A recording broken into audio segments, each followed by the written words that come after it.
got a soft spot in my heart for Roman. I was real good friends with his dad, Sika, one of the Wild Samoans, and of course his partner Alpha. And I told somebody the other day we had a barbecue in San Francisco after the Cow Palace, and the Samoans invited me over to their house. Well, little did I know there were going to be 40 or 50 of them there. The whole family was there. And next thing I know, we started drinking wine and eating barbecue, and I woke up like at 5 o'clock in the morning, sleeping in the front yard with a bunch of Samoan brothers, And during that time, they took a picture of me holding Roman Reigns when he was like 2 or 3 years old. So there's been a picture that's circulated around of me holding Roman, and actually his dad Sika was standing next to me. So, I've got a soft spot in my heart for Roman, but I think he's one of the only main event guys that's keeping the art form alive. He can go out there and wing it. He doesn't need a writer to tell him what to say. I can tell by the way he wrestles, he's not following some choreographed pattern. He's real good with placement and physicality and knowing where he's at all the time in the ring. And it's like when I wrestled, I never, ever talked about my match. I would see guys sit in the back room and talk for an hour about a 5-minute match. And I'd go to Andre, I said, "What are we doing tonight?" "Don't worry." I said, "Okay." That's how I was raised, and I see that in Roman. He's got a feel, he's got an instinct. He's keeping the art form alive. So I'm excited to see where he ends up with this thing. Well, they better acknowledge Roman Reigns, brother, because if he takes off and goes to Hollywood, everybody's going to be sorry. But that's a tough one too now, because Cody Rhodes is my boy. I was real good friends with his father, Dusty. And actually the last time I saw Cody was at Dusty's funeral. We talk on the phone. I see him do something crazy on TV, like with Seth Rollins or something when he tore that pec. I'll text him. I said, "Man, you had me hooked. That was perfect, man. Believable all the way to state." So his time's coming. You know what I'm saying? This is just like a warm up. He's getting in the mix. They're getting that momentum built, before he puts that spike in Roman. So it could get crazy.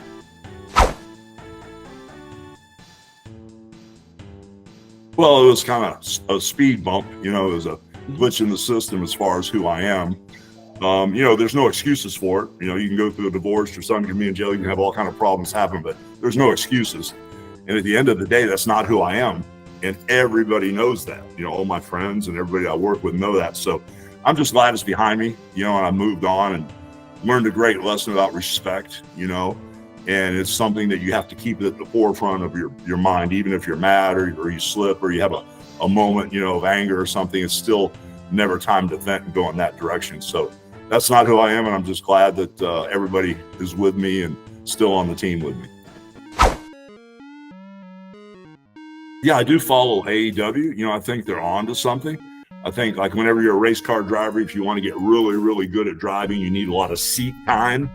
I think those boys at AEW, there's a lot of professionals there. I think the whole company needs a little bit more seat time, even though they're going head to head and doing their thing, all the time being on the road.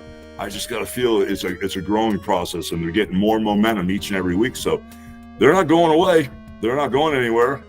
And, should be interesting to see how this pans out. But it's great to have competition because now the talent has choices, and, they're not locked into, a one-dimensional type lifestyle. They can make choices and go back and forth. And there's still all the Japan companies too. So A&E's on track, bro. They're doing great. AEW. Yeah. Well, bro, I'm a WWE guy, so I don't think outside that box right now, but this is a whole nother avenue. This is a whole nother venture and a whole nother product. So there are possibilities that, more than two can play in the space. That's for sure. Well, I know we had 3 years in a row where with Hulk Hogan merchandise and all the stuff that WWE was rolling out, we had a couple $1 billion years, and we beat the car industry back in the day in the 80s. Chrysler, Chevrolet, and Ford, we generated more revenue than they did. That was with no internet. That was, mail-in stuff, 1-800 numbers, 1-900 numbers, venue sales and stuff in all the major stores like Walmart and Targets and stuff. I can't imagine what it would have been like back in the day. I'm still working with the WWE, of course, and I've got crazy licensing deals, and it's kind of like what's old is new again. Everybody wants the Hulk Hogan gear, so I'm really excited, to be in business with Chad and Rick and Mike and just see what happens with this monster. Which legends do you think would have been best on Twitter? Who would we be following if Twitter was around in the 80s? Well, Piper would have been brutal on Twitter. Piper would have been giving everybody the middle finger on Twitter all the time. I think, oh yeah, the Macho Man Randy Savage. Dig it. He'd have been great on Twitter. There's just a bunch of guys that would have been real. Oh, Andre, I don't know about Andre. His whole thing was no. He was always, everybody came up to autograph. No, I don't know how Andre would have been on Twitter, but I know Piper and Mach would have been great. I think Andre's hands would have been too big for the computer anyway. Yes, sir, you're right.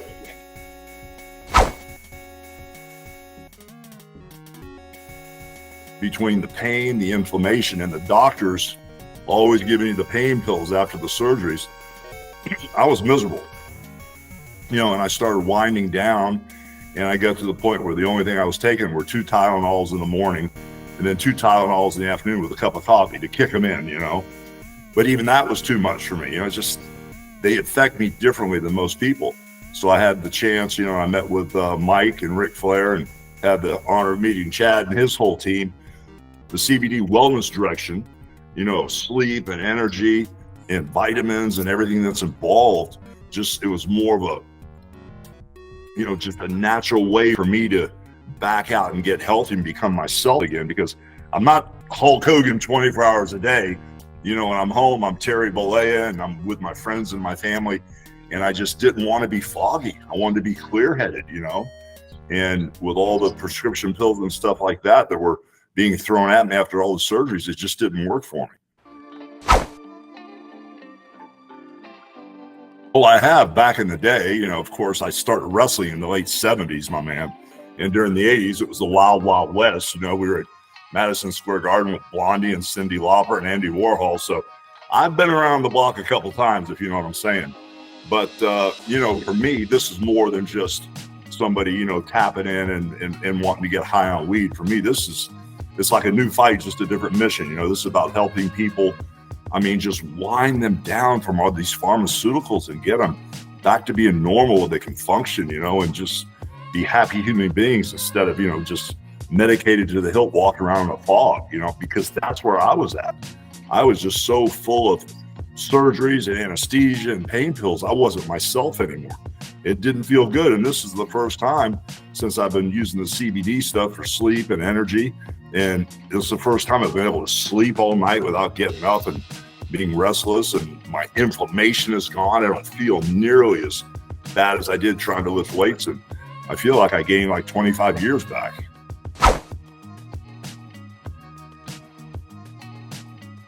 Well, it depends on, how I'm accepted in the marketplace. I've got a built-in following over four generations, of Hulkamaniacs. If you're 88 years old, 40 years ago, you were 48 when you watched me. And, if you're like 44 years old now, you're probably 4 years old when I beat the Iron Sheik or slammed Andre the Giant. So I've got this crazy demo across the board. And then when I did the reality show of Hogan Knows Best, I was a father, I was a dad, I was a husband. I get this crazy female following now, which I never had before as a wrestler. So it depends on how I'm accepted in the marketplace. And I feel really positive about it because, it's like a different fight, like I said, that help change people's lives and get them on the wellness track. Most of the sub-brand brands in this space, in cannabis specifically, failed. And the reason was because you couldn't really go across state lines. So if you're a brand in California and you wanted to have the same consistency of product in other markets, it didn't work out for a lot of them because they couldn't get exposure in those markets. And what also is a big difference, what I've said with before meeting Hulk with Rick and Mike, is work ethic. A lot of what Mike and Rick did in the beginning of this was go and put the work in, where a lot of other celebrities like, I'm just going to license my name and it's going to be big. It doesn't work that way in cannabis. Cannabis consumers, as well as health and wellness consumers, are some of the most critical consumers in the environment. And so if they're going to take anyone's product, they have to know that that person has a story that resonates with them, that helps them, and that would help the consumer that's taking the product. So we really built very particular in what we did, and we're very selective in who we partner with. So originally it was Mike, we built it, and then Rick, we met in Tampa. We were boat neighbors, and I walked up to him and I said, hey, I could build your brand, and we became very successful with it. And then we met Hulk I met him at Rick's birthday dinner. And what's cool about all three of them, and not just as brands, but as people, is they treat all of their fans and everyone different than I've ever seen. And they love being in that environment of hanging out with people, as well as they've been through the ringer in terms of pain and work, right? Wrestling and boxing is harder than most other sports, right? So I think for these guys, it means something to them when it's helping them. And so that consumers know that it's helped them, they'll believe it. Whereas they won't believe other people that are doing something, you just gotta say they did it, it may work. So I think that we've created something different because of the people we're working with. That's how Karma Holdings been successful. We work with a lot of athletes across the board in general, and I think more and more athletes are being open about this conversation, because a lot of athletes that aren't talked about, like my Daniel Carcillo, who played for the Blackhawks, he had concussions, 9 of them, and he couldn't figure out what to do to help his brain health, and mushrooms helped him, right? All these other things, these conversations are becoming more and more loud, and people are like Hulk and Rick and Mike, they're destigmatizing these conversations. And that's like you said, we shouldn't be thought of as a negative thing at all anymore. It should be thought of as a positive thing. And I think that's what we're seeing the world change to. So I think, and Karma is doing a really good job of, working together on how we're structuring that. Each one of these brands are different, right? Hulk's brand is different than Mike and Rick's. And so I think all three of them together is a very rare occasion. And it's, they're going to do some pretty big things together. Well, it's being very consistent.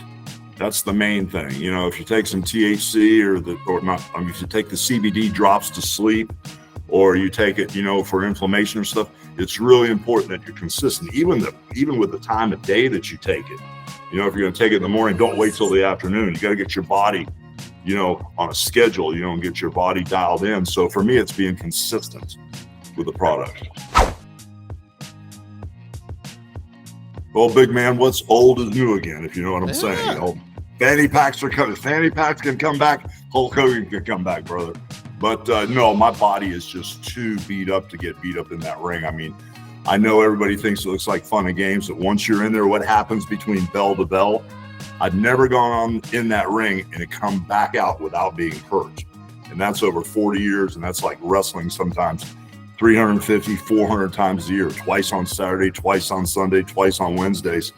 I was around a long time before John Cena and Stone Cold and all those, the new guys came along. So I was putting my time in. So I'm used to working hard. So I'm excited, to jump on the road with these guys and see what Tyson and Flair and Chad are really made of, how hard they're really going to run, because if I'm in, I'm all in, brother. And, if I've chased those $100 bills around my whole life with wrestling, I'll darn sure chase around health and wellness, man, and make it work for a lot of people, because there's a lot of people that I see that are I can't predict what they're on, but when I see how bad they're hurt and arthritis and how they're walking, I just can't even imagine if we could replace their prescription drugs with something natural that would really help them and get them right.